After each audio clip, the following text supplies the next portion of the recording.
My sister raised her glass at our father's funeral and said, "I've been waiting for this day my whole life." The priest had just finished speaking when my sister Noreen started laughing. Not a quiet laugh.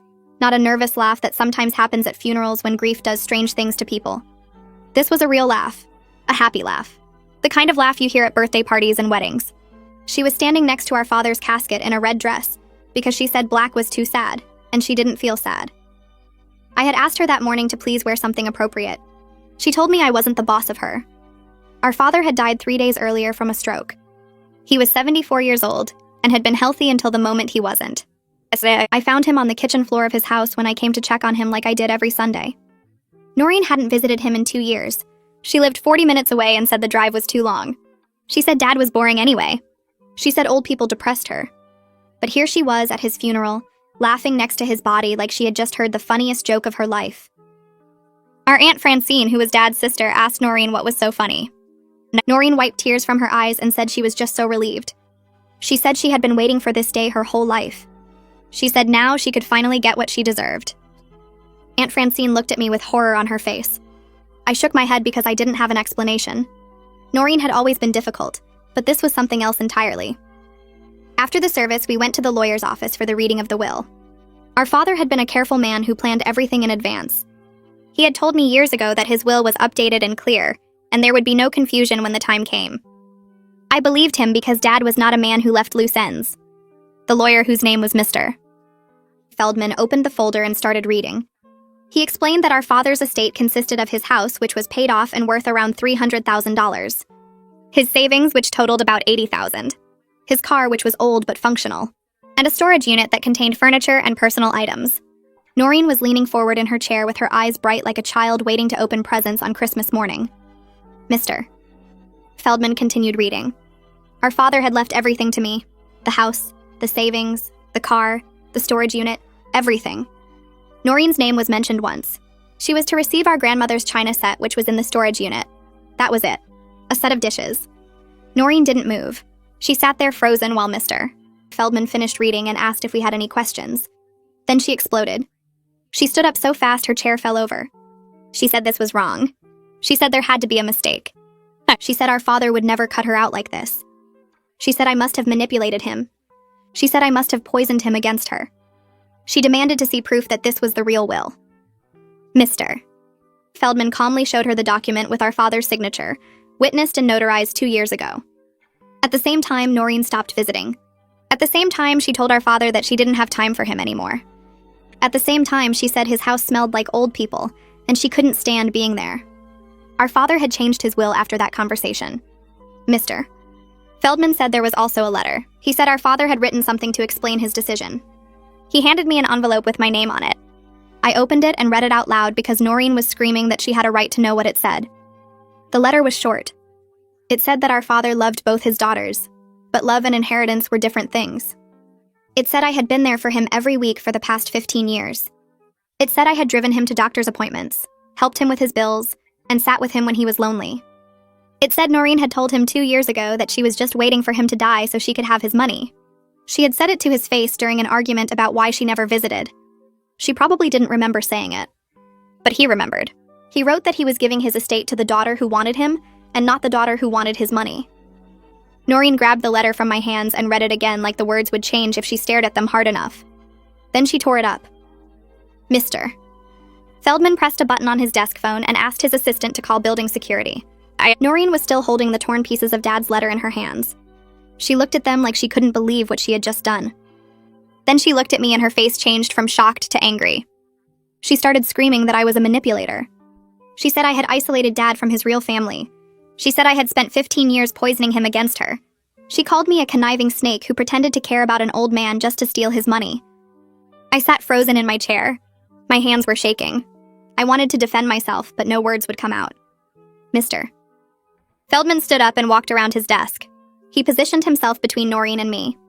He told her in a calm voice that destroying the letter changed nothing. He said he had copies in his files. He said the original was also on file with the court.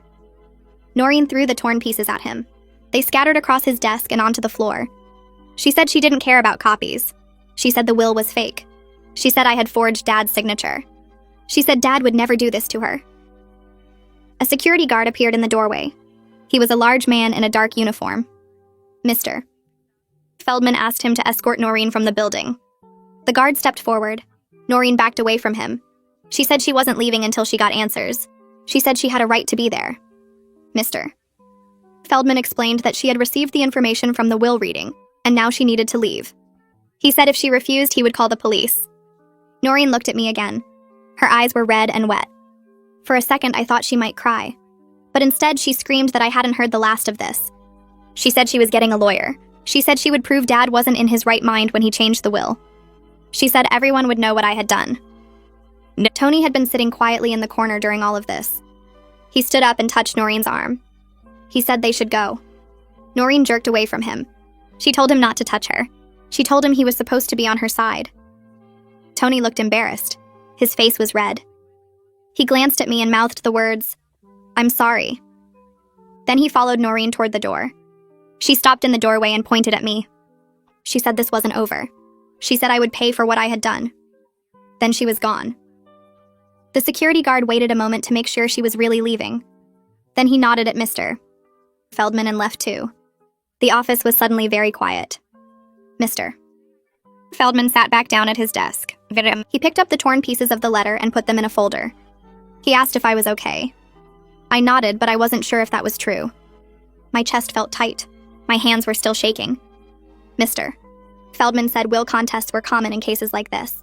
He said people often got emotional when inheritance didn't match their expectations. He said this particular case had very clear documentation in my favor. He explained that Dad's will was properly witnessed and notarized. He said the letter explaining Dad's reasoning was dated and signed.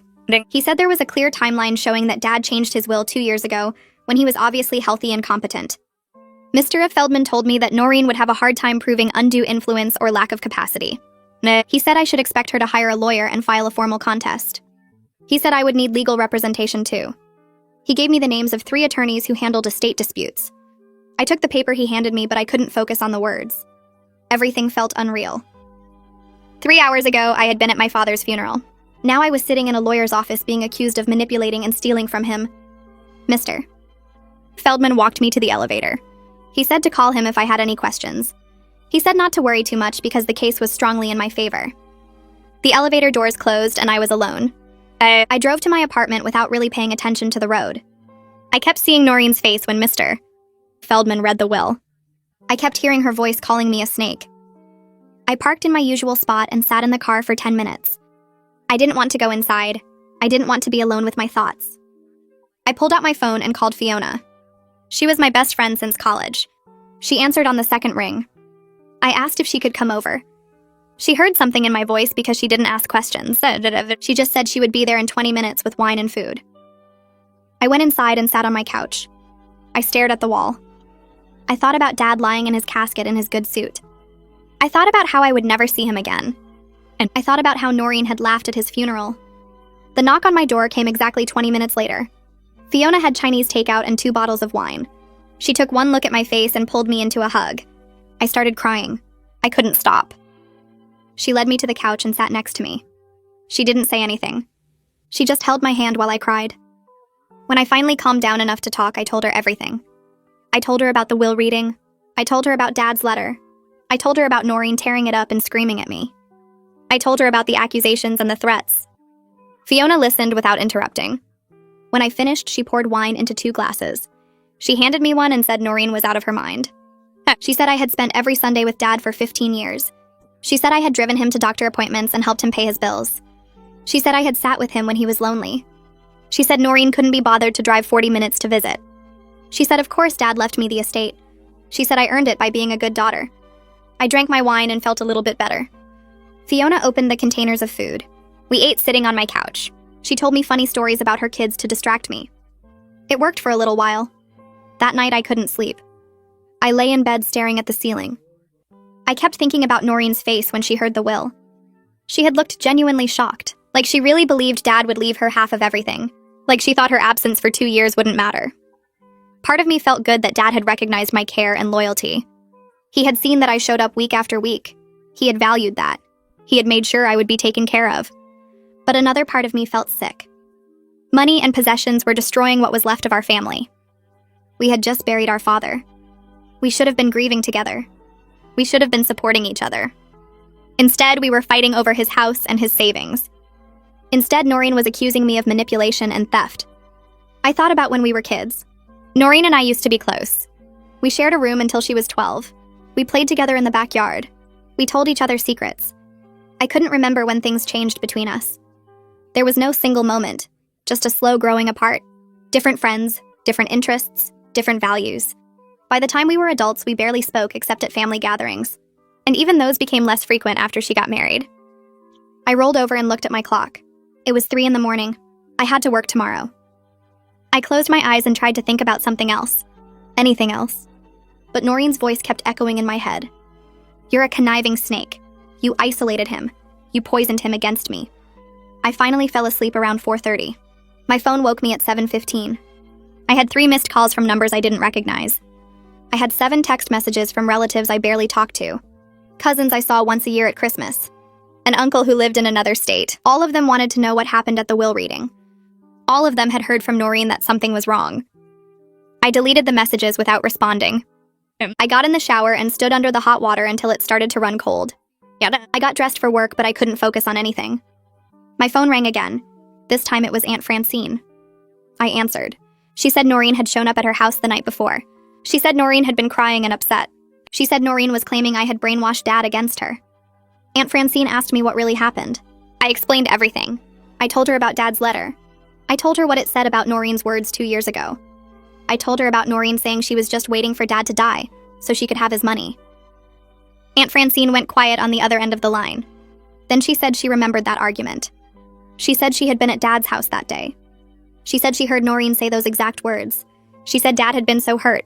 She said he didn't talk about it much after that, but she could tell it changed something in him. Aunt Francine said she loved both of us, but she couldn't support Noreen trying to overturn Dad's clearly stated wishes. She said if it came to it, she would testify about what she witnessed. I thanked her. I felt a little less alone. At least someone understood. At least someone knew I wasn't lying or manipulating the situation. 3 days passed. I went to work. I came home. I avoided my phone. More relatives called and texted. I ignored most of them. The ones I did talk to seemed to be taking sides. Some believed Noreen's version, where I was a scheming daughter who had stolen her inheritance. Others believed me. The family was splitting apart. On Thursday afternoon, I got home from work to find a large envelope in my mailbox. It was from a law firm I had never heard of. My hands shook as I opened it. Inside was a formal letter stating that the firm represented Noreen in the matter of our father's estate. The letter said they were contesting the will on grounds of undue influence and lack of testamentary capacity. I read the legal language twice. It essentially accused me of manipulating my elderly father. It said I had isolated him from his family. It said I had used my position as his caregiver to control his decisions. It said Dad had not been mentally competent when he changed his will. I sat down on my couch because my legs felt weak. I read the letter again. Each word felt like an attack. I called Mr. Feldman. His assistant put me through right away. He said he had expected this. He asked if I had an attorney yet. I said no. He reminded me about the list of names he had given me. He said I needed to hire someone soon because Noreen's lawyers would start filing motions. He said not to panic because the case was still strongly in my favor. But I was panicking. I was sued by my own sister. I was accused of abusing my father. I felt sick to my stomach. Fiona came over that night. I showed her the letter from Noreen's lawyers. She read it and got angry. She said Noreen had some nerve. She said accusing me of elder abuse was disgusting. She said her husband Jong was an attorney who handled estate disputes. She said she would ask him to look at my case. I said I couldn't afford a lawyer right now. Fiona waved that away. She said Jong would review the situation as a favor. She said we could figure out payment later if I decided to hire him. She called Jong right then. She explained what was happening. She asked if he could meet with me tomorrow. He must have said yes because she smiled and gave me a thumbs up. She told me to come to their house after work. She said Jong would look at all the documents and tell me what I was dealing with. I felt grateful. At least I had someone on my side who knew what they were doing. At least I wasn't facing this alone. Fiona stayed until late. We watched stupid reality TV shows and didn't talk about the will or Noreen or any of it. When she left, I felt a little bit better. But as soon as I was alone again, the anxiety came back. I lay in bed and worried about legal fees. I worried about what people were saying about me. I worried about facing Noreen in court. I worried about strangers picking apart my relationship with Dad and judging whether I had been a good daughter or a manipulative one. I went to Fiona and Jung's house after work on Friday. Jung had set up all the documents on his dining room table. I had brought copies of Dad's will. I had brought the letter Dad wrote. I had brought the timeline Mr. Feldman had given me showing when Dad changed his will. Jung read through everything carefully. He asked me questions about my relationship with Dad. He asked about Noreen's relationship with Dad. He asked about the argument 2 years ago. He asked if anyone else had witnessed it besides Aunt Francine. I told him about other family members who had been around during that time. He took notes. After about an hour, he sat back in his chair. He said Noreen's case was extremely weak. He said Dad had clearly been competent when he updated the will 2 years ago.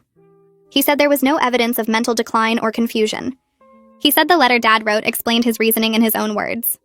He said undue influence was very hard to prove when the person making the will had legitimate reasons for their choices. He said Dad's letter showed those reasons explicitly. Jung explained that Noreen would have to prove I had isolated Dad or controlled his decisions. He said the fact that other family members visited Dad and could testify about his mental state would work against her claims. He said the timeline was also in my favor because Dad changed his will 2 years before he died.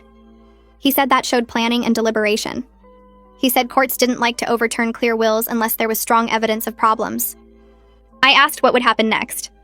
Jung said Noreen's lawyers would file a formal petition with the probate court.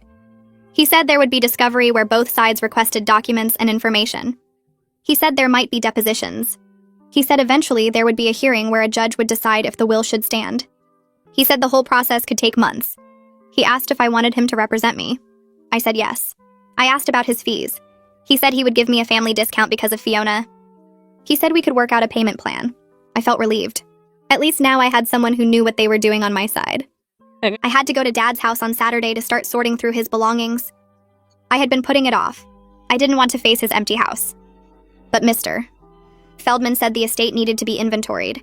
He said I needed to start the process of figuring out what to keep and what to sell or donate. I drove to Dad's house in the morning. I parked in the driveway where I had parked every Sunday for 15 years.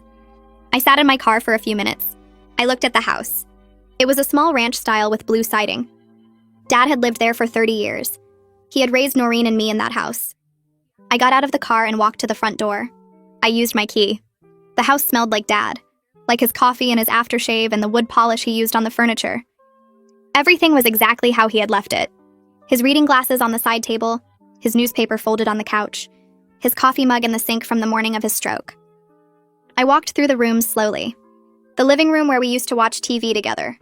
The kitchen where he taught me to make his mother's soup recipe. His bedroom where I had found him that last Sunday. I sat down on his couch. The same couch where I had sat every week while we talked about his doctor appointments and his garden and what was happening in the neighborhood. I started crying. I cried harder than I had at the funeral. I cried because Dad was gone. I cried because I would never sit on this couch with him again. I cried because I would give back every penny of the inheritance to have him here. I cried because Noreen was making this about money when we should be grieving together. I cried until I had no tears left. Then I got up and started going through Dad's things. Aunt Francine showed up around noon. She knocked on the door and came in carrying 2 sandwiches and bottles of water. She said she knew I wouldn't be taking care of myself. She said she wanted to check on me. We sat at Dad's kitchen table and ate lunch. She asked how I was holding up. I told her the truth. I said I was overwhelmed. I said I was angry at Noreen. I said I was sad about Dad. I said I felt guilty for being angry when I should just be sad. Aunt Francine patted my hand. She said all my feelings were normal. She said grief was complicated. She said family conflict made it even more complicated. She told me that she had talked to other family members about the argument 2 years ago. She said several people remembered Noreen saying horrible things to Dad. She said one cousin remembered Noreen calling Dad a burden. She said another aunt remembered Noreen complaining that Dad expected too much from his children. Aunt Francine said she loved both Noreen and me. She said we were both her nieces. But she said she couldn't support Noreen trying to overturn Dad's clearly stated wishes.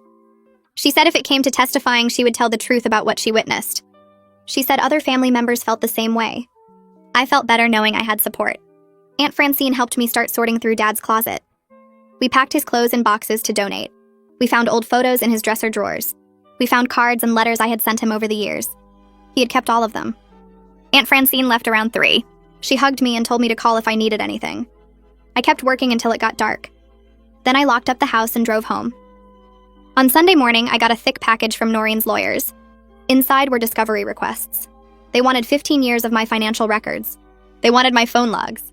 They wanted documentation of every interaction I had with Dad. They wanted copies of every check I had written him or he had written me. They wanted my calendar entries. They wanted statements from my bank accounts. The list went on for pages. I called Jong even though it was Sunday. He said this was normal. He said it was a fishing expedition. He said Noreen's lawyers were trying to find any evidence of undue influence. He said they were looking for large financial transactions or suspicious patterns. He said they probably wouldn't find anything, but we had to respond to the requests. He said it would take time to gather everything. I spent the rest of Sunday and all of Monday evening going through my files. I printed bank statements going back 15 years.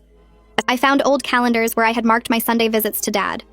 I found receipts for groceries I had bought for him when he couldn't get to the store. I found paperwork from the times I had driven him to the hospital or to specialist appointments. I made copies of everything. I put it all in folders organized by year. It felt invasive. It felt insulting. These lawyers were going through my private financial information looking for evidence that I was a bad person. Looking for proof that I had manipulated my father. But Jong said we had to cooperate.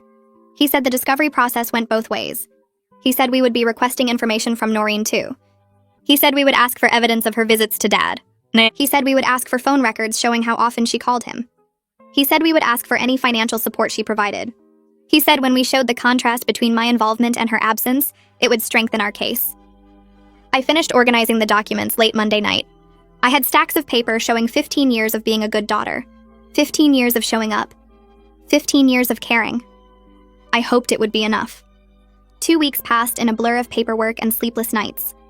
My phone rang on a Tuesday afternoon while I was sorting through more of Dad's documents. The number wasn't saved in my contacts, but the area code was local. I answered and heard a young voice that sounded nervous and uncertain. She said her name was Maya, and she was Noreen's daughter. I hadn't seen Maya since she was maybe 6 years old at a family barbecue where Noreen had left early because she said the bugs were annoying her. Maya said she knew her mom was really mad at me, but she wanted to call anyway. She said she was sorry about Grandpa dying. Her voice cracked a little when she said it. I told her thank you and asked how she was doing. Maya said she was okay, but she felt weird about everything happening.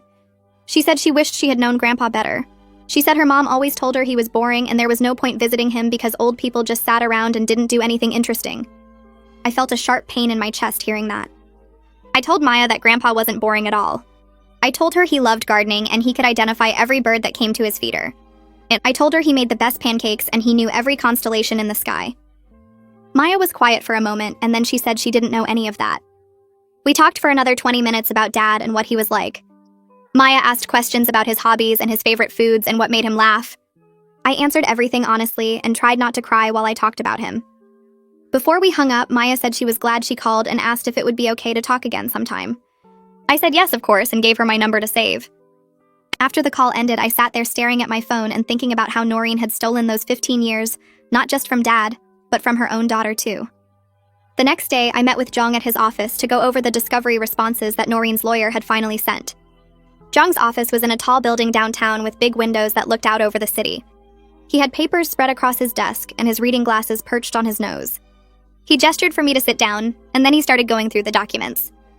Jong said that Noreen's financial situation was apparently desperate based on what her lawyer was arguing in the response.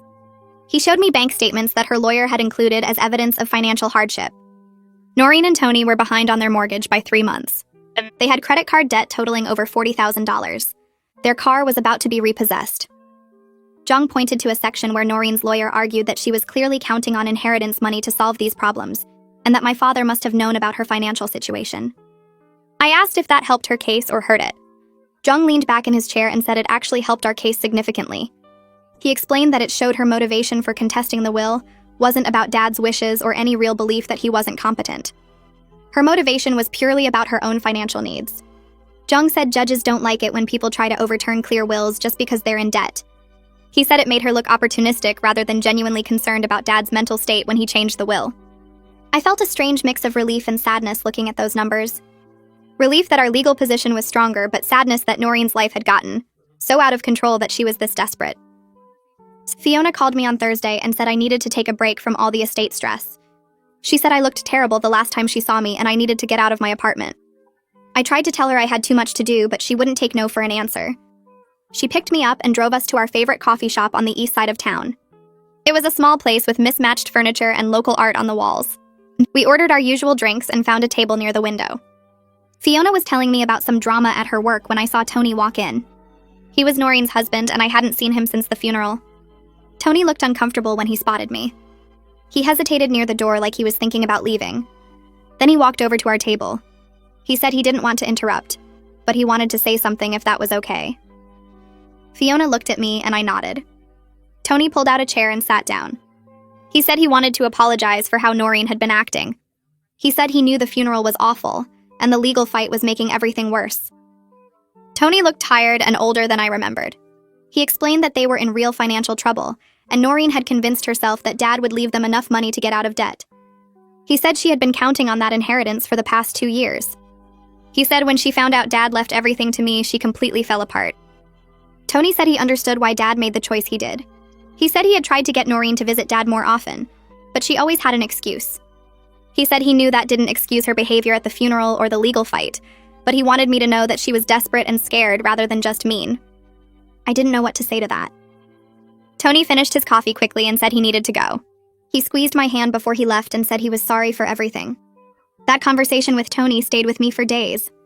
I kept thinking about the difference between understanding why someone does something and agreeing with how they do it. I understood financial desperation. I had been broke plenty of times in my life, but I had never treated people badly because of it. I called Jong and asked if there was any way to settle this without a full legal battle. I said maybe I could offer Noreen some money to make her go away, and we could all move on. Jong was quiet for a moment, and then he asked how much I was thinking. I said maybe $30,000 or $40,000. Enough to help with her immediate crisis, but not half the estate. Jong said I could do that if I wanted to, but he had to warn me about something. He said giving in to a baseless will contest set a bad precedent. He said it told Noreen and anyone else watching that if you make enough noise and cause enough trouble, you can get money even when you don't deserve it. Jong reminded me that Dad specifically didn't want Noreen to have the money. He said Dad's letter was very clear about his reasoning. Jong asked if I really wanted to ignore Dad's clearly stated wishes just to avoid conflict. I told him I needed to think about it. He said that was fine, but I should think carefully about what I was really doing. He said I would be rewarding Noreen for 2 years of neglect, and for tearing up Dad's letter, and for accusing me of elder abuse. He said that didn't seem right or fair. I hung up feeling more conflicted than before. That night I went back to Dad's house because I had left some boxes there. The house felt different every time I visited. More empty, more like a place where someone used to live instead of a home. I found a stack of photo albums in the hall closet that I hadn't noticed before. I sat down on the living room floor and started looking through them. The oldest album had pictures of Noreen and me as kids. There was one of us building a sandcastle at the beach. We were maybe 5 and 7 years old, and we were both grinning at the camera with sand in our hair. There was another picture of us dressed up for Halloween. Noreen was a princess, and I was a witch. We had our arms around each other. I kept flipping through the pages and watching us grow up in these frozen moments. We used to play together every day. We used to share secrets and protect each other from the neighborhood bullies. We had matching bikes and we rode them everywhere. I tried to figure out when everything changed between us. There wasn't a single moment I could point to. It was gradual. Noreen started caring more about being popular in middle school. She got new friends who thought I was boring. By high school, we barely talked, even though we lived in the same house. After she got married and moved out, we saw each other maybe twice a year at family events. We became different people with different values. I wanted stability, and she wanted excitement. I showed up for family, and she showed up for herself. Looking at these old pictures, I felt sad for those 2 little girls who didn't know they would end up fighting over their father's money someday. And 3 weeks after our last court appearance, Noreen's lawyer filed a motion for expedited hearing. Jong called me to explain what that meant. He said Noreen's lawyer was claiming financial hardship and asking the judge to move up the trial date because they couldn't wait 4 months. Jong said this was ridiculous because Noreen's money problems weren't the court's concern. He said the court schedule existed for a reason, and you couldn't just jump the line because you were in debt. But we still had to appear before the judge to respond to the motion. The hearing was scheduled for the following Tuesday at 9 in the morning. I took the day off work and met Jong at the courthouse. The building was old with marble floors and high ceilings that made everything echo. No. We went through security and found the right courtroom. Noreen was already there with her lawyer. She didn't look at me. The judge came in and everyone stood up. The judge was a woman in her 60s with gray hair and sharp eyes. She asked Noreen's lawyer to explain the motion. He stood up and gave a speech about how Noreen was facing foreclosure and couldn't afford to wait months for a trial. He said the delay was causing irreparable harm to his client. The judge listened without expression. Then she asked Jong to respond. Jong stood up and calmly explained that Noreen's financial problems existed before our father died and weren't caused by the will. He said she had been in debt for years according to her own financial disclosures. He said the court schedule was set for a reason, and financial hardship wasn't grounds for expedited hearing when the hardship predated the case. The judge looked at Noreen's lawyer and asked if he had any response. He tried to argue that Noreen's situation was urgent, but the judge cut him off. She said she had reviewed the will and Dad's letter and the timeline of events. She said Noreen's claims seemed weak based on the evidence. She denied the motion for expedited hearing and set a trial date 4 months away if we couldn't reach a settlement. The gavel came down and it was over in less than 20 minutes. After the hearing, Jong and I walked out into the courthouse hallway. I was feeling relieved that the judge seemed skeptical of Noreen's case. Then I heard Noreen's voice behind us. She was calling my name. I turned around and saw her walking toward me. Jong immediately stepped between us and said all communication needed to go through attorneys. Noreen ignored him and kept talking to me directly. She yelled that I was hiding behind lawyers because I knew what I did was wrong. She said I manipulated Dad, and now I was too scared to face her without legal protection. Something inside me snapped. I stepped around Jong and spoke up for the first time since this whole thing started. I told Noreen that I was there every single week for 15 years while she couldn't be bothered to call. I said Dad made his choice based on our actions, not my manipulation. I said she told him to his face that she was waiting for him to die so she could have his money, and now she was mad that he remembered. Noreen's face turned red. She started to say something, but her lawyer grabbed her arm and pulled her away. Jong put his hand on my shoulder and guided me toward the exit. My hands were shaking. I had never confronted Noreen like that before. I had always been the peacekeeper who avoided conflict. But something about her blaming me for her own choices made me angry enough to finally push back. That confrontation left me shaking and upset for days afterward. I couldn't sleep. I couldn't focus at work. I kept replaying the moment in the courthouse hallway over and over in my head. I hated conflict. I had spent my whole life trying to keep peace in the family. I never wanted to fight with my sister over our father's money. This wasn't how things were supposed to go. So Fiona came over one evening and found me sitting on my couch staring at nothing. She made me tea and sat down next to me. She said I looked terrible and asked what was wrong. I told her about the confrontation and how awful it made me feel. Fiona listened, and then she said something that hit me hard. She reminded me that I didn't start this fight. She said Noreen started it by laughing at Dad's funeral and contesting a clear will and accusing me of elder abuse. She said I had done nothing wrong except be a good daughter for 15 years. She said Noreen made her own choices and now she was dealing with the consequences. Fiona asked why I was taking responsibility for Noreen's feelings when Noreen never took responsibility for anything. I knew she was right, but it still felt awful to be estranged from my only sibling right after losing our father. I told Fiona that part of me kept hoping Noreen would apologize and we could find some way back to being family. Fiona said maybe that would happen someday, but right now I needed to protect myself and honor Dad's wishes. She said being kind didn't mean letting people walk all over me. The estate lawyer called the next week and said I needed to make a decision about Dad's house. He explained that it was expensive to maintain an empty property. The utilities were still running. The lawn needed mowing. The house was just sitting there while the estate remained unsettled. He said if the will contest dragged on for months, the costs would add up. I met with a real estate agent that Jong recommended. Her name was Sandra, and she had been selling houses in the area for 20 years. So Sandra walked through Dad's house with me and took notes.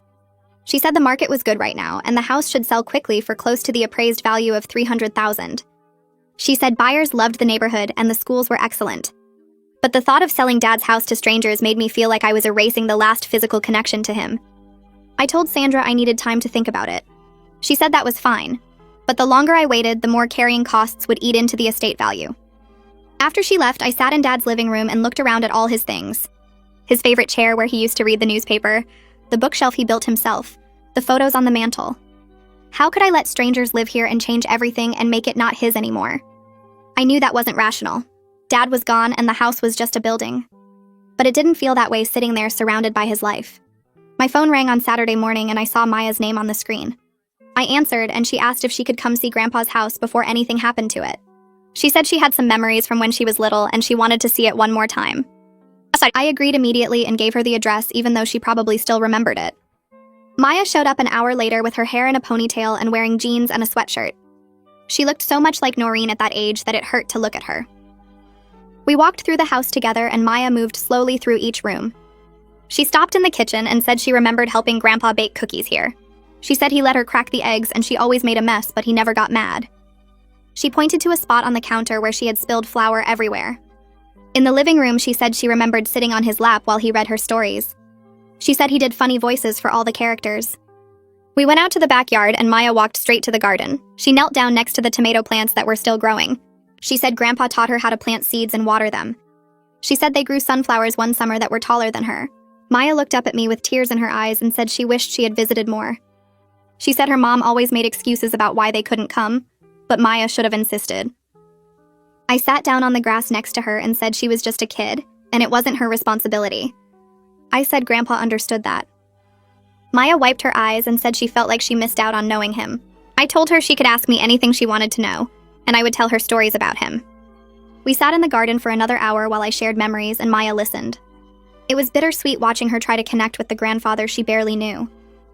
I realized that Noreen's actions hadn't just hurt Dad and me, they had hurt her own daughter's relationship with our family too. I watched Maya walk to her car and pull out of the driveway. She waved once before turning the corner and disappearing from view. I stood there for a few minutes looking at the empty street. My phone buzzed in my pocket. I pulled it out and saw a text from Maya sent while she was still driving away. It said she was sorry for what her mom said, and that she needed time to think about everything. I texted back that I understood, and that she could call me anytime. I went back inside Dad's house and locked the door behind me. The garden looked different now that Maya had been there and talked about Grandpa teaching her to plant seeds.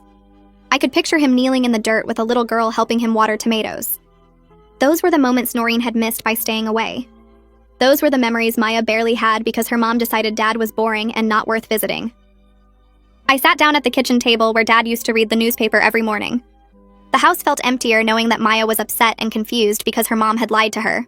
Noreen had told her daughter that the inheritance was supposed to be split equally. She had told Maya that I manipulated Grandpa into changing his will.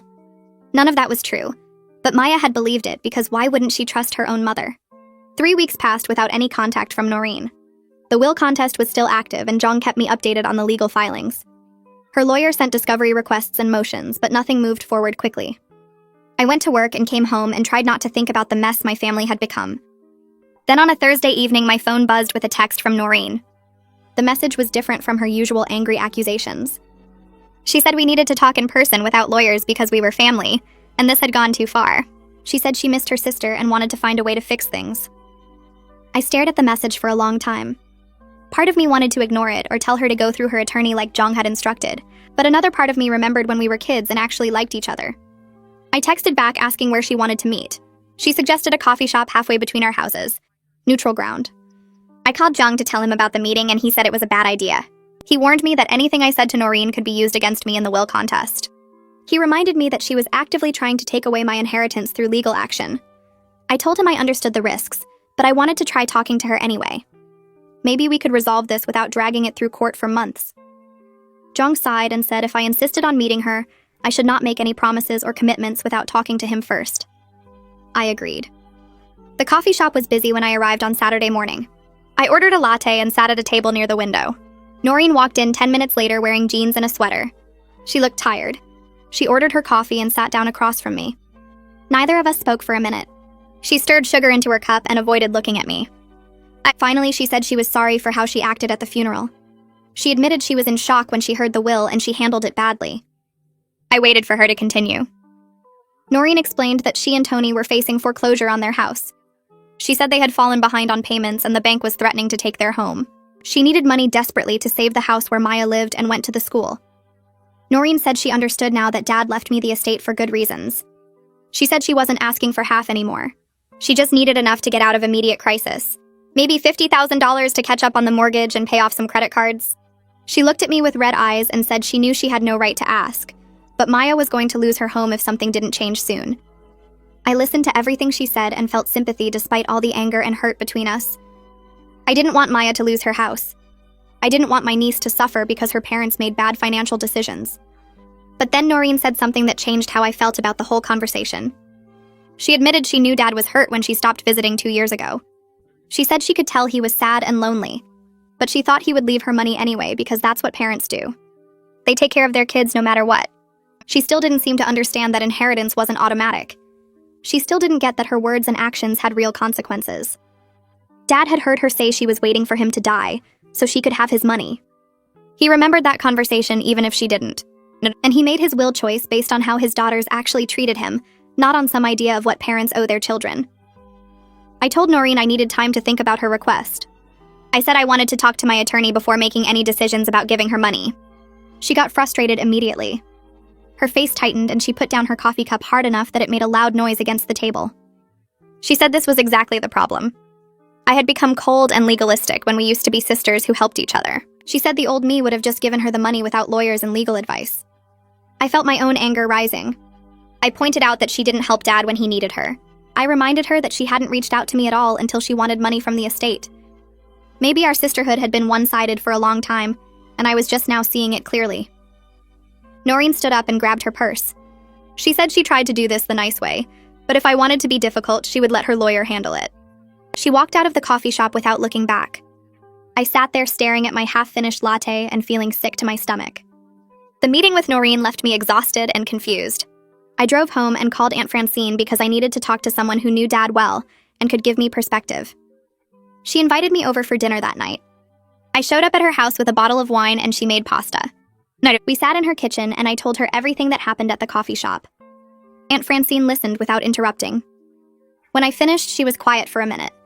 Then she said Dad was hurt deeply by Noreen's rejection. She said he talked to her about it after that argument 2 years ago. Dad had made his will choice after a lot of thought. It wasn't anger or spite. It was sadness. He felt like Noreen only saw him as a source of money, and not as a person worth spending time with. Aunt Francine said I should honor Dad's wishes even though it was hard. Giving Noreen money now wouldn't fix the deeper problems in their relationship or her financial habits.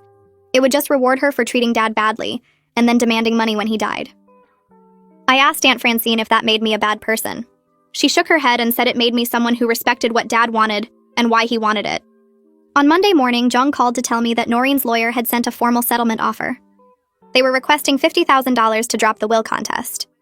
Jung reviewed the paperwork with me over the phone. He pointed out that even if I wanted to give Noreen money, doing it as a settlement would make her baseless legal claims seem valid. Nah, it would look like I was paying her off because she had a legitimate case. Jung suggested a different approach. If I decided to help Noreen financially, it should happen after the will contest was resolved and withdrawn. Then I could give her money as a gift on my terms rather than a legal settlement. That way, I wouldn't be legitimizing her accusations that I manipulated Dad or that his will was invalid. I told Jung I needed a few days to think about everything. He said that was fine, but I shouldn't let Noreen pressure me into making a quick decision. I spent the next Saturday going through Dad's storage unit to catalog everything for the estate. The facility was on the edge of town in a building that smelled like dust and cardboard. I unlocked the unit and pulled up the metal door. Inside were boxes stacked against the walls and furniture covered with old sheets. I started with the boxes closest to the door. The first one I opened was full of cards and letters I had sent Dad over the years. Birthday cards. Thank you notes for Christmas gifts. Letters I wrote when I went to college. He had kept everything. I found photos of us together at different ages. Me as a baby in his arms. Me as a teenager at my high school graduation. Me as an adult at family dinners. There were dozens of pictures documenting our relationship over 15 years. I opened another box looking for cards from Noreen. I found a few obligatory birthday cards with no personal messages. Just her name signed at the bottom. There were almost no photos of Noreen after she got married. Maybe 1 or 2 from holidays where the whole family was together. Seeing the physical evidence of our different relationships with Dad made me feel more confident that his will choice was fair. I had been there. I had showed up. The boxes proved it. I moved deeper into the storage unit and found the grandmother's china set carefully packed in bubble wrap. Each piece was labeled and organized in a large box. On top of the box was a note in Dad's handwriting. It said this was for Noreen from her grandmother who loved her. Even after everything that happened between them, Dad still wanted Noreen to have something meaningful. He could have left her nothing. The will would have been valid either way. But he chose to give her the china because it connected her to family history and to grandmother's memory. I took photos of the china and the note with my phone. I knew Noreen would probably claim I was keeping it from her, even though I had no intention of doing that. I wanted documentation showing that I found it, and that Dad's note was clear about who should receive it. My phone buzzed while I was still at the storage unit. It was a text from Maya asking if we could talk because she was confused about everything happening with her mom and the will. I texted back suggesting lunch the next day. She agreed, and we made plans to meet at a restaurant near her school. I finished cataloging the storage unit and drove home. The next day, I met Maya at the restaurant. She was already sitting in a booth when I arrived. I ordered a sandwich and she ordered a salad. We made small talk about her classes and her friends for a few minutes. Then Maya said she needed to ask me some questions about Grandpa and the will. She said her mom told her one version of events, but after visiting Grandpa's house and talking to me, She wasn't sure what to believe anymore. I told Maya I would answer her questions honestly, but I would try not to trash talk her mom because that wasn't fair to her. Maya asked why Grandpa left everything to me. I explained about the 15 years of Sunday visits and doctor appointments and helping with bills. I told her about the argument 2 years ago where her mom said she was waiting for Grandpa to die so she could have his money. Maya's face went pale. She asked if that was really true. I showed her a photo on my phone of Dad's letter that he wrote explaining his will choice. Maya read it carefully. She asked why her mom lied and said the inheritance was supposed to be split equally. I said I didn't know why her mom said that. Maybe she believed it should have been split equally, even though Dad decided otherwise. Maya looked angry and hurt. She admitted she was mad at her mom for not visiting Grandpa and for lying about why he changed his will. She said this whole family conflict was making her feel stressed and sad all the time. I reached across the table and squeezed her hand. I told her none of this was her fault, and she didn't have to take sides or fix anything. Maya nodded, but she still looked upset when we left the restaurant. I drove home from the restaurant and felt my phone buzz before I even got inside my apartment. It was Noreen calling. I stared at her name on the screen and my stomach twisted because I knew Maya must have told her about our lunch. I answered and Noreen started yelling before I could say hello. She said Maya came home upset and told her everything we talked about. She said I had no right to meet with her daughter behind her back. She said I was trying to turn Maya against her and poison her mind with lies about the will. I let her yell for a minute because I knew she needed to get it out. Then I told her that Maya asked to meet with me, and I wasn't going to lie to her when she had questions. Noreen said those weren't my questions to answer, and I should have told Maya to talk to her own mother. I said Maya did try to talk to her, but Noreen kept lying about why Dad changed the will.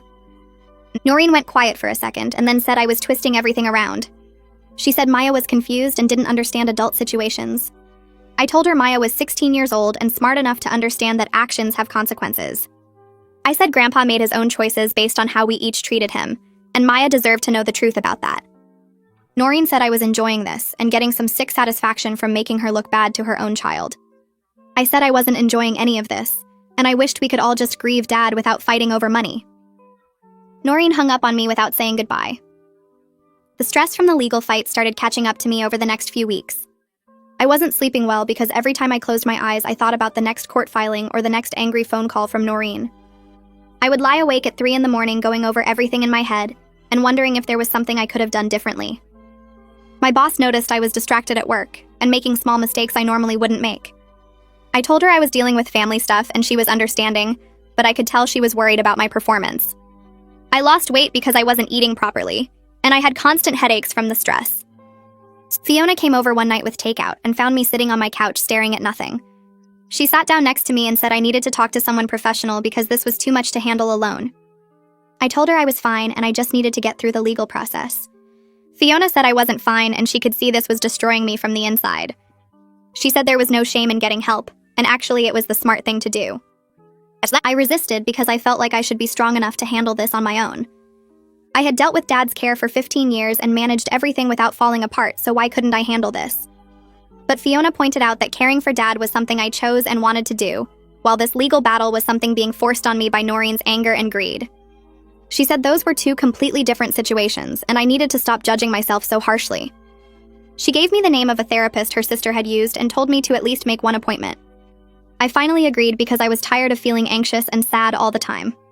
I sat in the therapist's waiting room the following week feeling stupid for being there. The therapist was a woman around 50 with kind eyes and a calm voice. She asked me to tell her what brought me in, and I explained about Dad dying and the will and Noreen contesting it. Then I started crying, which I hadn't expected to do. I told her I felt guilty for being relieved that Dad left me the estate when I should just be sad that he was gone. I said I was also angry at Noreen for making this about money instead of letting us grieve together like sisters should.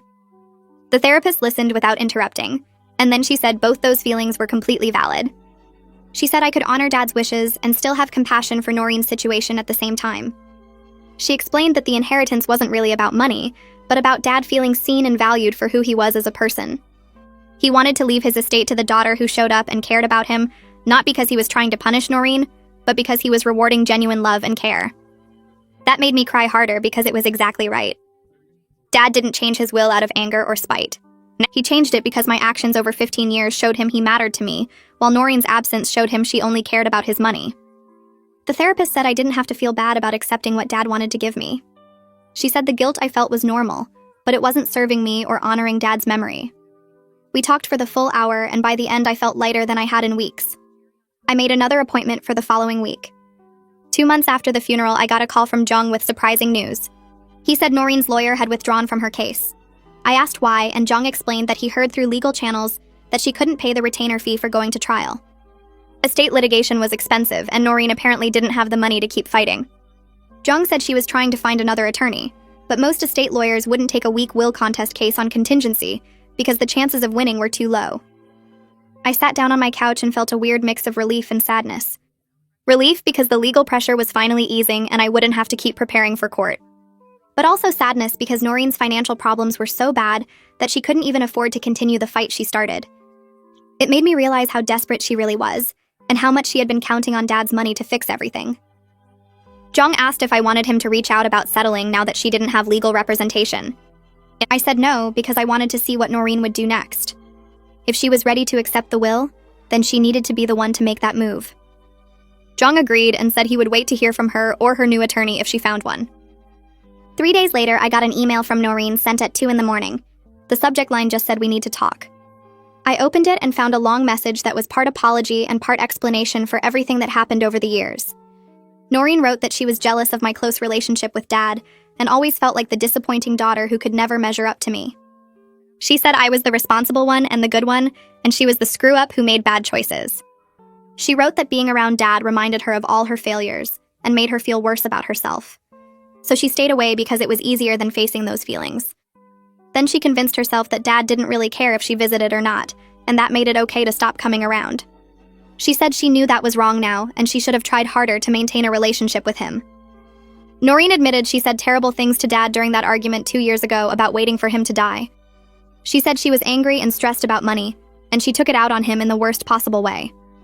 She wrote that she didn't blame him for changing the will after that, and she understood why he left everything to me. But she also said she was scared and desperate because they were about to lose their house and she didn't know what else to do. The email ended with her saying she was sorry for how she acted at the funeral, and for contesting the will, and for all the pain she caused. I read Noreen's email 3 times trying to understand how I felt about it. Part of me was angry because her apology felt like it came only after she couldn't afford to keep fighting. But another part of me finally understood that our different relationships with Dad came from different places of pain and insecurity, not just selfishness on her part. Noreen had spent years feeling like she wasn't good enough, and that pushed her away from Dad while I had spent years feeling needed, and that pulled me closer to him.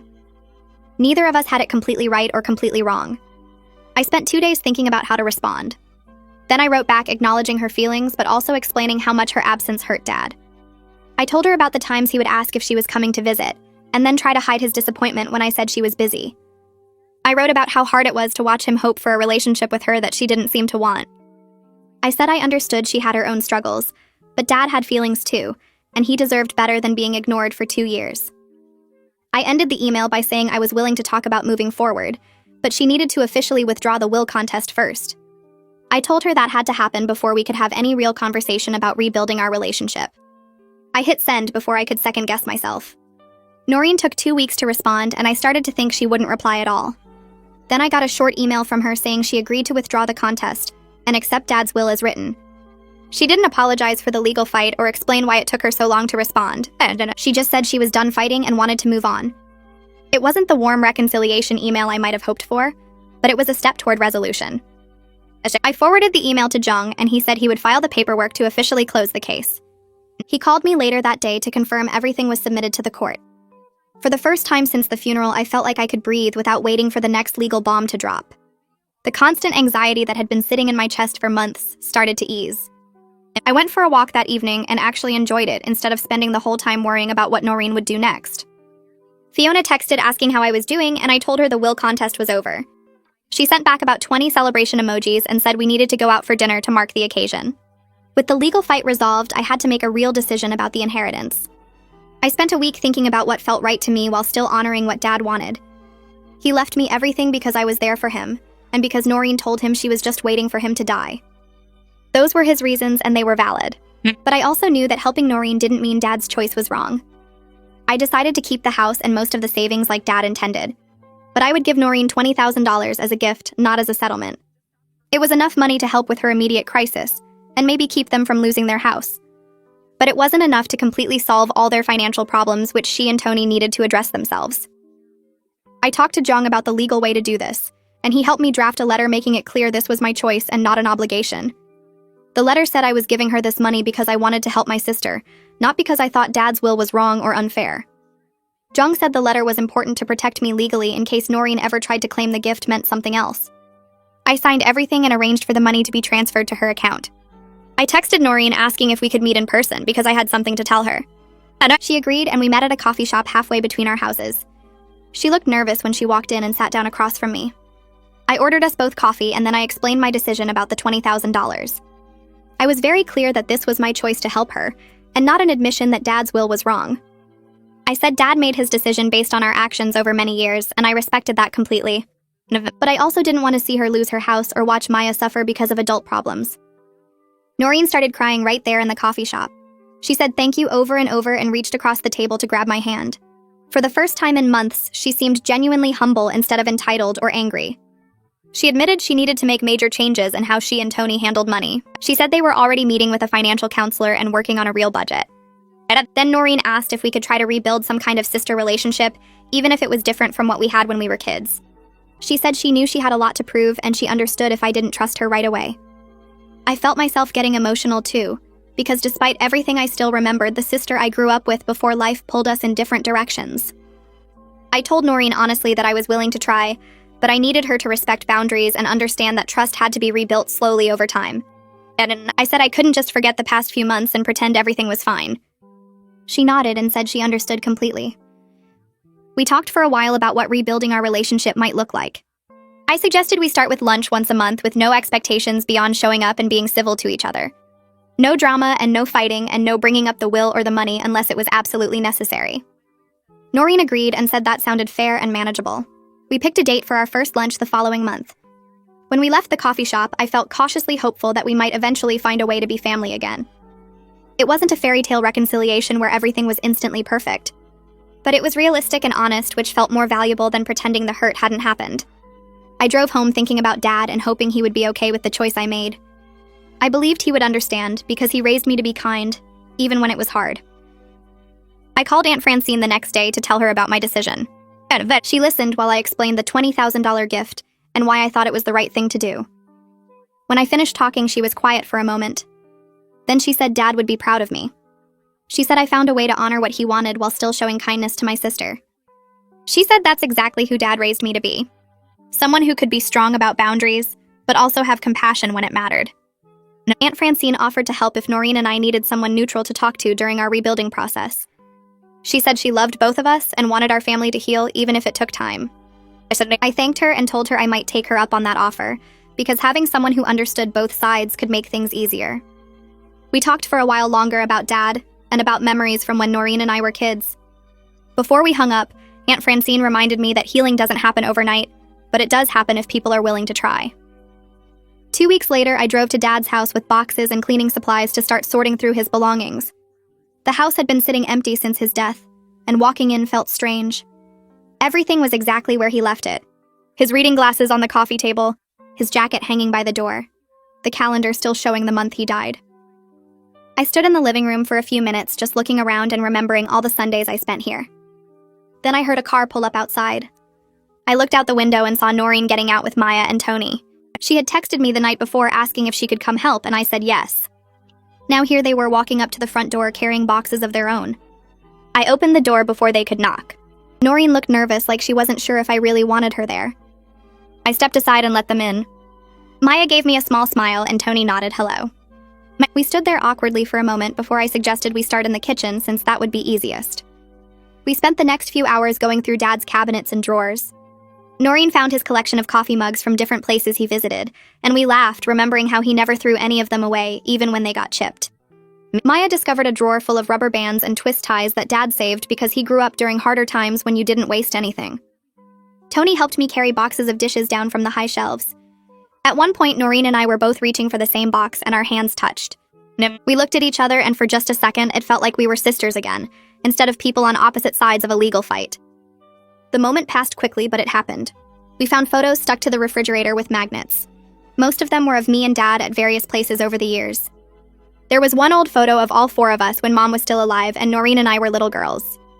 Noreen picked it up and stared at it for a long time. She didn't say anything, but I saw her wipe her eyes. We worked until early evening sorting things into piles. Keep, donate, throw away. It was exhausting both physically and emotionally. But we did it together as a family for the first time since the funeral. Maya was looking through Dad's garage when she found his gardening tools. She came back into the house carrying a hand trowel and some seed packets. She asked me if she could have them because she wanted to start a garden at their house to remember Grandpa. Her voice was hopeful and a little shy, like she was worried I might say no. I told her of course she could have them. I helped her gather up the rest of Dad's gardening supplies. His gloves that were worn thin in the fingers. His watering can that had a dent in the side. The kneeling pad he used because his knees hurt. Maya held each item carefully like they were precious. She said she remembered helping Grandpa plant tomatoes one summer when she was little. She said he let her dig the holes and she got dirt all over herself. I had forgotten that visit, but hearing Maya talk about it brought back the memory. Dad had been so patient with her, showing her exactly how deep to plant each seedling. We loaded everything into Maya's car. She organized the tools neatly in a box and put the seed packets in a plastic bag so they wouldn't get damaged. Watching her take such care with Dad's things made something tight in my chest loosen a little. Maybe something good really could come from all this mess.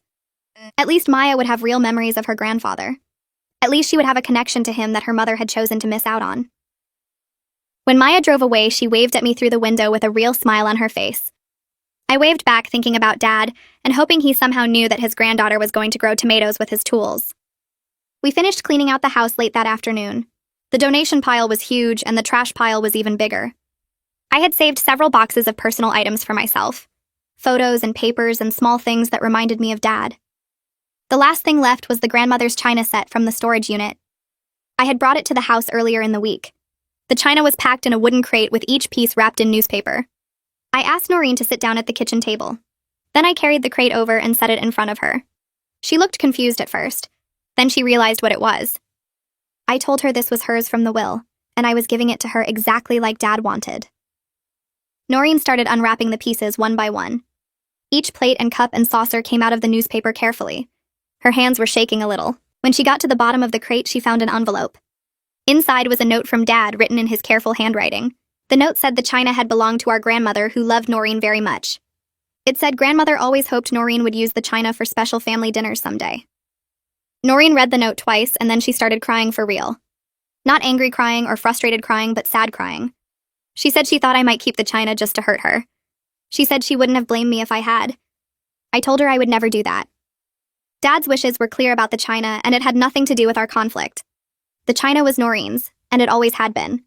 She carefully wrapped each piece back up and put them in the crate. Before she left, she hugged me.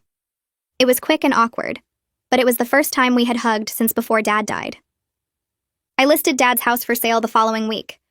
The real estate agent said the market was strong and houses in this neighborhood usually sold fast. She was right. Within 3 weeks, I had multiple offers. I accepted one from a young family with 2 kids who seemed excited about the big backyard and the garden space.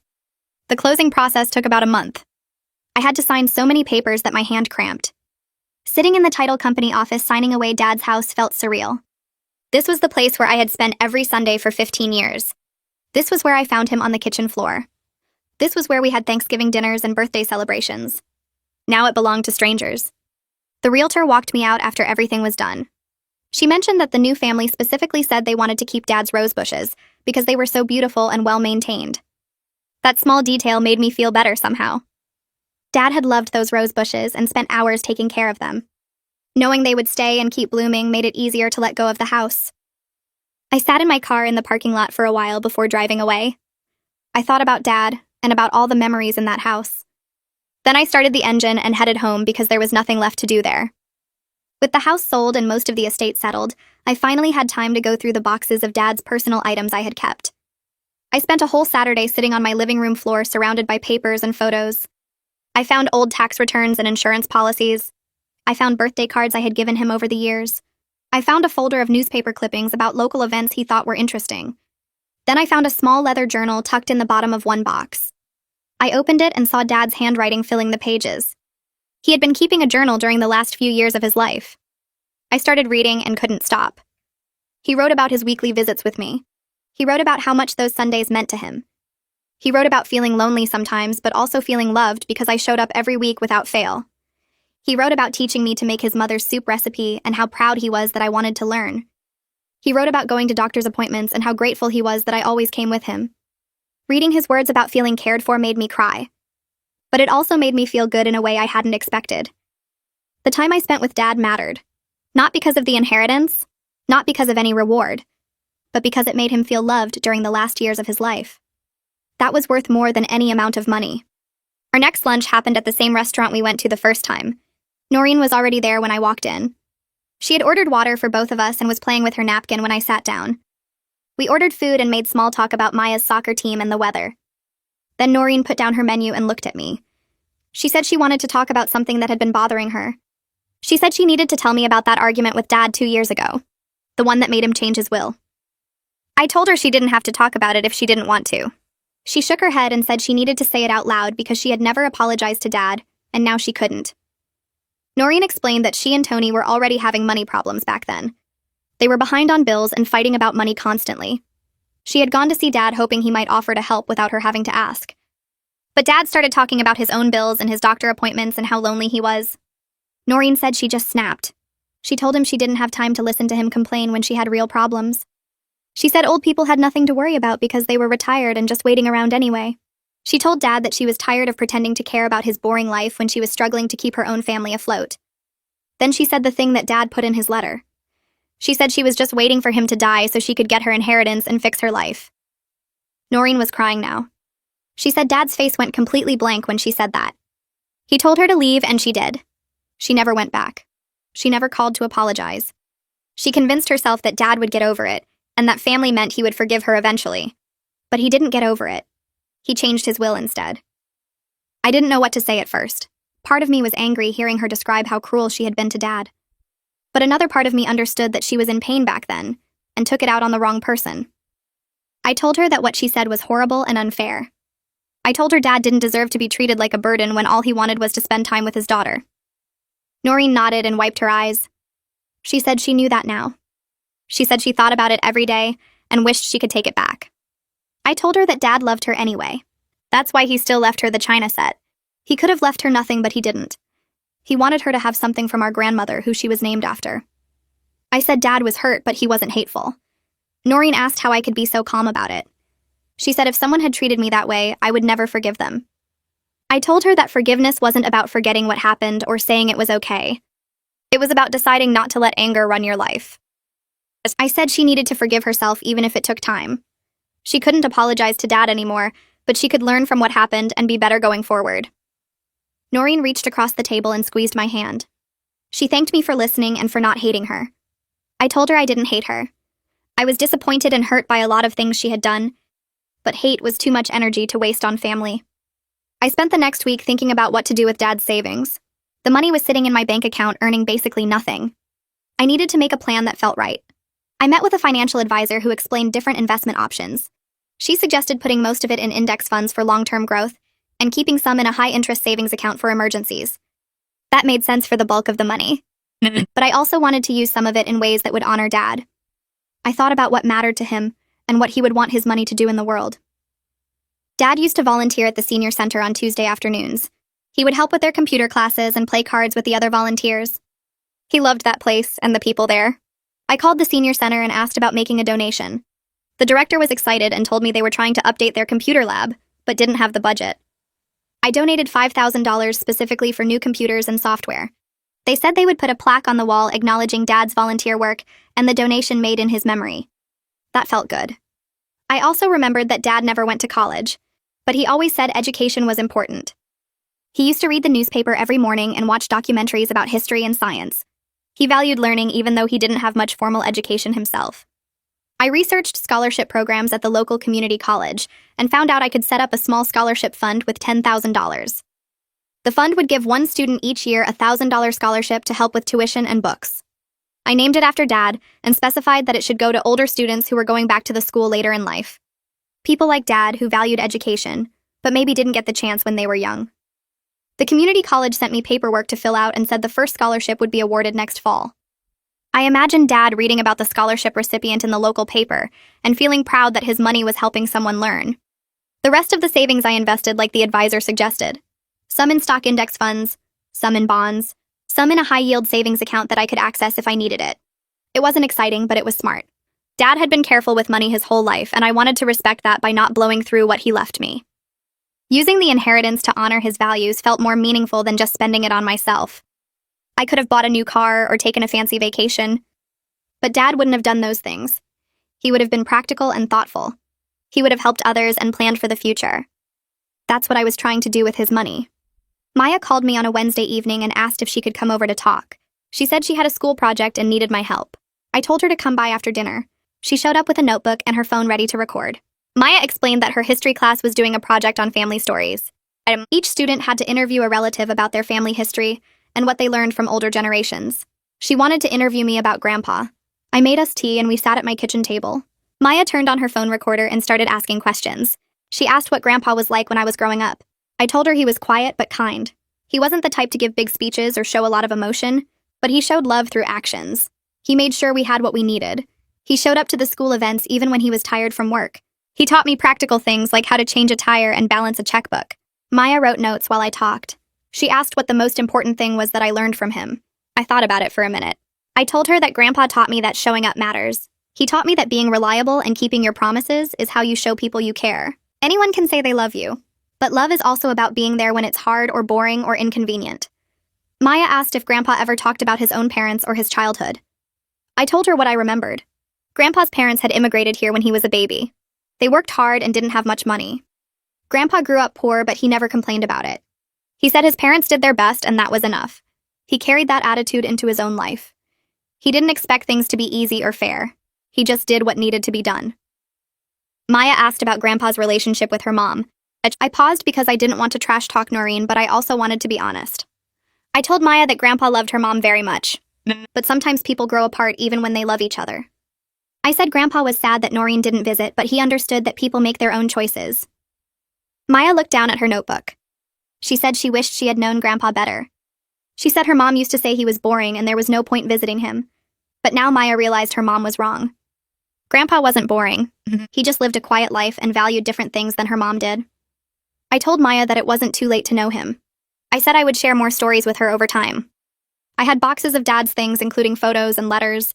Maya could look through them and learn about who he really was. She smiled and said she would like that. We talked for another hour. Maya asked about Grandpa's favorite foods and hobbies.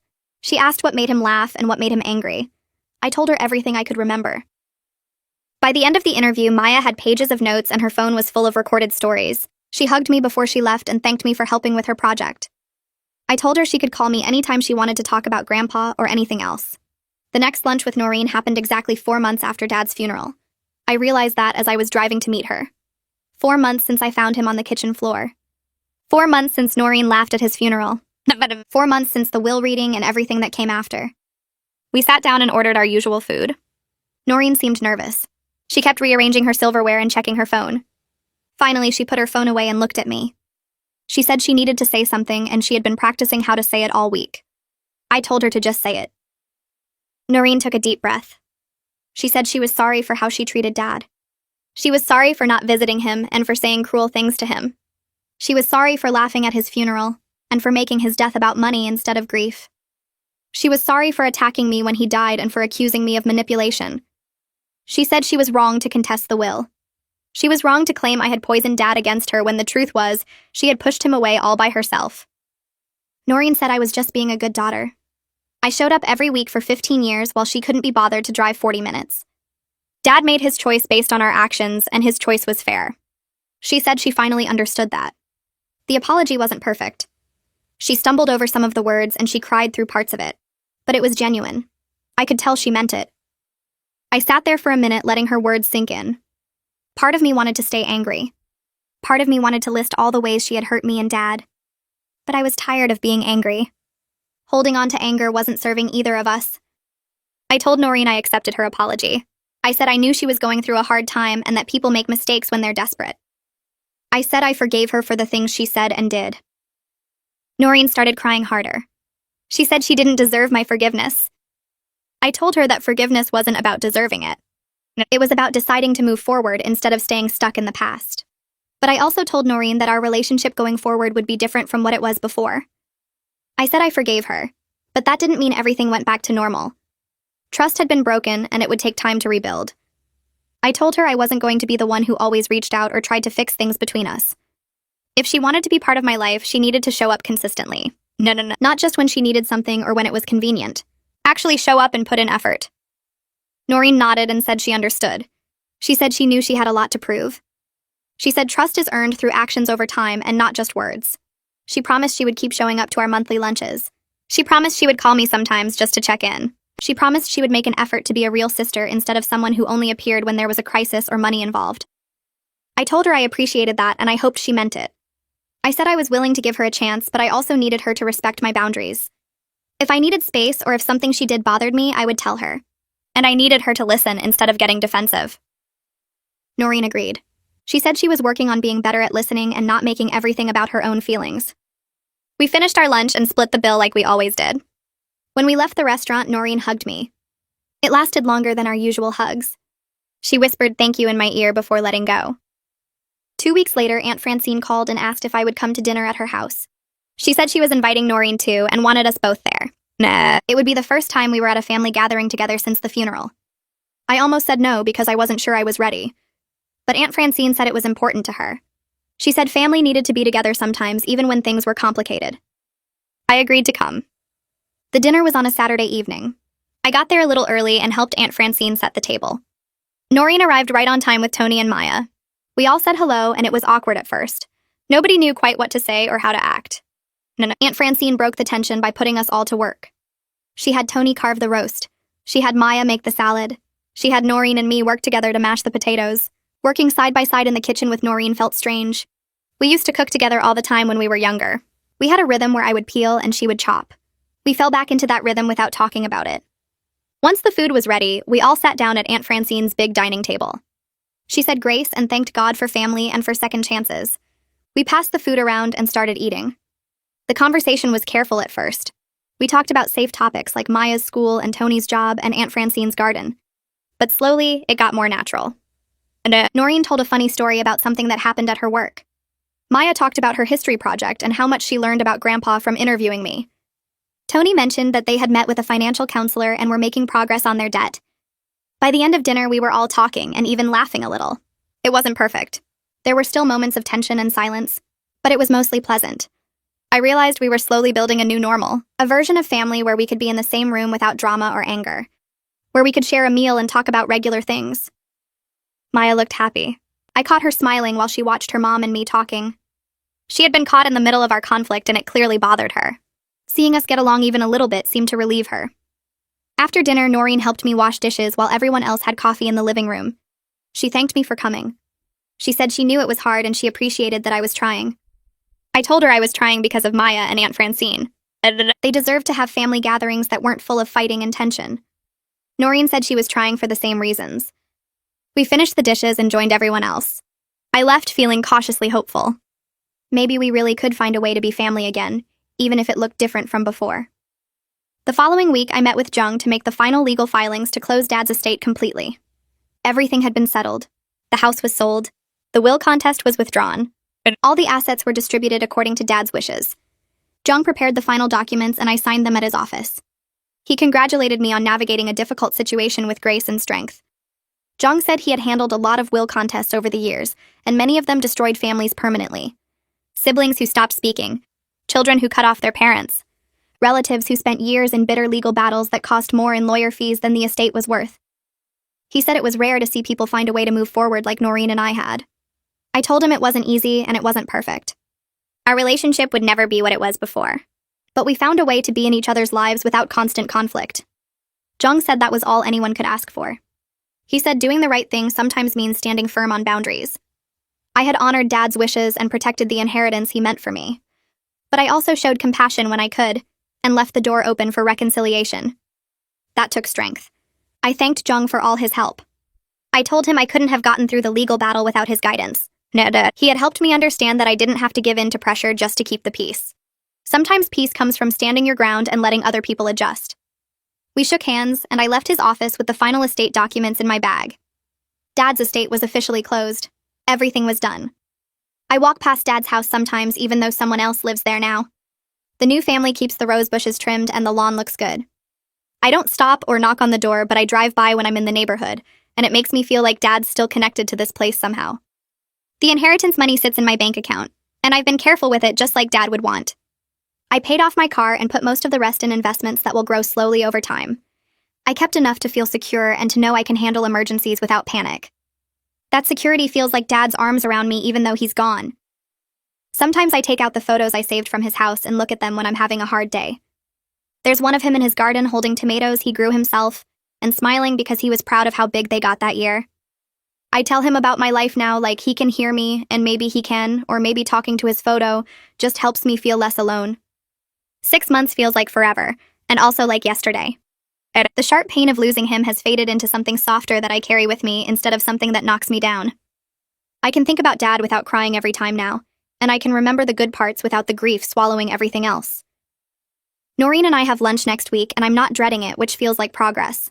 We're building something new that's not the same as what we had before, but it's real, and it's ours. Noreen calls me on Tuesday and asks if we can meet somewhere quiet because she wants to talk about something important. My stomach drops because I immediately think she's going to ask for more money or bring up the will again. But her voice sounds different, calmer, less angry. I agree to meet her at a park near where we grew up because it's neutral ground and there are benches where we can sit. When I get there, she's already waiting with 2 coffees from the place we used to go to as teenagers. She hands me one and we walk toward the old playground that's been updated since we played here, but still has the same basic layout. We sit on a bench and don't talk for a minute because neither of us knows how to start this conversation. Finally, Noreen says she's been thinking a lot about our family and about how different our experiences were growing up in the same house with the same parents. I wait because I can tell she has more to say. She explains that she always felt like I was Dad's favorite because I was responsible and easy, and I did everything right. She says she felt like the disappointment who could never measure up no matter what she did. I listen without interrupting because this is the most honest Noreen has been with me in years. She says that feeling like the less loved daughter made her angry, and she took that anger out on Dad by staying away and convincing herself he didn't care if she visited or not. It's my turn to talk, so I tell her how lonely it was being the responsible one who always had to take care of things. I explain that I didn't get to be messy or make mistakes because someone had to be reliable, and that someone was always me. I tell her that Dad loved both of us, but he showed love through needing people, and I was the one who let myself be needed while she pulled away. Noreen nods and says she understands that now, but she didn't see it that way before. We sit quietly for a while watching kids play on the swings. Then she says something that surprises me. She says she's not mad about the will anymore because she realizes Dad was right to give the estate to me. She says I earned it by showing up and she didn't, and that's just the truth even if it hurts. I tell her that neither of us had it completely right or completely wrong about our family. We both saw Dad through our own lenses shaped by our own insecurities and needs. She agrees and says maybe that's true for all families, and nobody gets the full picture of anyone else. We finish our coffee and hug before we leave, and it feels different from our awkward hugs at previous lunches. This one feels real. Aunt Francine hosts Thanksgiving dinner and invites both Noreen and me along with Tony and Maya. I almost say no because holidays are hard without Dad, and being around family makes his absence more obvious. But Maya texts me asking if I'm coming and saying she hopes I will, so I agree to go. When I arrive, Noreen is already there helping Aunt Francine in the kitchen. She waves at me and smiles, and it looks genuine instead of forced. Tony shakes my hand and thanks me again for helping them when they needed it. Maya hugs me and shows me photos of her garden, which has grown bigger since the last time she sent pictures. The tomatoes from Dad's seeds did really well, and she's planning to expand the garden next spring. We all sit down to eat, and Aunt Francine asks if anyone wants to say grace. There's an awkward silence because we're all thinking about Dad, who used to say grace at every family meal. Then Noreen speaks up.